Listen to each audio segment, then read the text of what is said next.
എനിക്കറിയുന്നൊരു ചെറിയ പയ്യനുണ്ട്. ആ പയ്യന് 18 വയസ്സായില്ല. അവന്റെ തലയ്ക്കകത്ത് വല്ലാത്ത വേദന. ഹോസ്പിറ്റലിൽ കൊണ്ടുപോയി ടെസ്റ്റ് ചെയ്തപ്പോ ഡോക്ടർക്കൊരു സംശയം. പക്ഷേ എന്താണെന്ന്, ബ്രെയിൻ ട്യൂമർ ആണെന്ന് മനസ്സിലായി. പക്ഷെ അത് എത്ര ശതമാനമുണ്ടെന്ന് തിരിച്ചറിയാൻ പറ്റുന്നില്ല.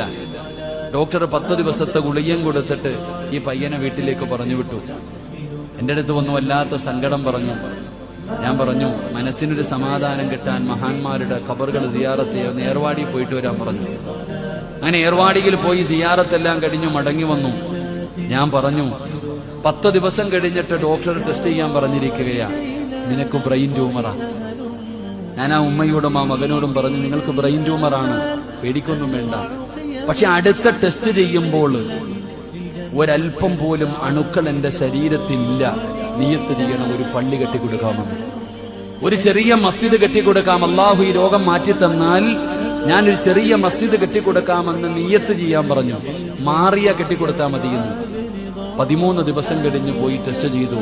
ഡോക്ടർ 2 റിസൾട്ടും എടുത്തിട്ട് പറയുന്നു, ആദ്യത്തെ റിസൾട്ടിൽ 68% ഉണ്ടായിരുന്നു, രണ്ടാമത്തെ റിസൾട്ടിൽ ഒരു അംശം പോലുമില്ല. ഇതാണ് സദഖ. നബി തങ്ങൾ പറഞ്ഞു, അസ്സദഖത്തു റദ്ദുൽ ബല, സദഖ വിപത്തുകളെ തട്ടിമാറ്റും. അള്ളാഹുവിന് ചില അടിമകളുണ്ട്, ആ അടിമകൾ സദഖ കൊണ്ട് ചികിത്സിക്കും. അള്ളാഹു നമ്മളെ ചികിത്സിക്കാൻ ഭാഗ്യം തരുമാറാകട്ടെ.